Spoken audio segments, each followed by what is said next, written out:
Surat police commissioner દ્વારા દિવાળી સમયે અજાણ્યા ઇસમો પોલીસ હોવાનું કહી ચેકિંગ કહે તો પહેલા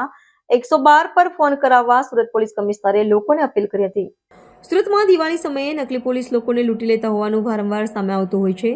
ત્યારે સુરત પોલીસ કમિશનર અનુપમસિંહ ગેહલોત દ્વારા દિવાળી સમયે નકલી પોલીસથી સાવધાન રહેવા જણાવ્યું હતું અને કોઈ તમને પોલીસ હોવાનું કહી બેગ ચેક કરવાનું કહે તો પહેલા 112 પર ફોન કરજો, નહીં તો તમારા પૈસા સેરવાઈ જશે। દીપાવલીના તહેવાર આવી રહ્યા છે ત્યારે એના પહેલે ધનતેરસ હોય, આ બીજા પ્રસંગે જો ઘણી મોટી સંખ્યામાં લોકો આ ખરીદી માટે માર્કેટમાં આવે છે ત્યારે સુરત શહેર પોલીસના અધિકારીઓ કર્મચારીઓ સારી રીતે બધી વ્યવસ્થા જળવાય,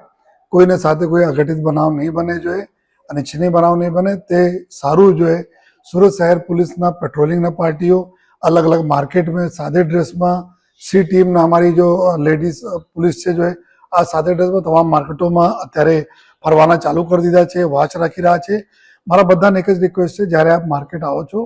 ત્યારે એક જ ચીજ ધ્યાન રાખવાની જરૂર છે, કોઈ પણ વ્યક્તિ અગર બોલે હું પોલીસ છું તમારા બેગ ચેક કરવાના છે તો કોઈ પણ સંજોગોમાં આપ બેગ એના ખોલીને જોવા માટે આપતા નહીં જોઈએ। કોઈ પણ પોલીસ જો કોઈ દિવસ રાસ્तेમાં કોઈને બેગ ખોલાવતી નથી। અગર ક્યારે પણ કોઈ આવે તો આપ 112 નંબરને જાણ કરજો અથવા જેના બોલશો તમે પોલીસ સ્ટેશન ચલો, લેકિન કોઈ આ રીતે જો પોલીસના ભેસમાં કોઈ બી નકલી પોલીસ બનીને આવીને આપના બેગ ખોલીને પૈસા આપને સેરવી લે, આ પ્રકારના લોકોથી થોડા સાવચેતી રાખવાની જરૂર છે। અને સાથોસાથ જો નિયરેસ્ટ પોલીસ પોઈન્ટ રહેશે એના સાથે આપ સંકલનમાં રહેશું જોઈએ। પોલીસની ઘણી ટીમો આપના પાસે આવતી રહેશે, વચ્ચે આવતી રહેશે, તો આપ સેફ દિવાળી મનાવવા માટે તમામ અમે પોલીસ અને અમારા નગરજનો મળીને अच्छी અને સ્વસ્થ અને સુરક્ષિત દિવાળી મનાવીશું।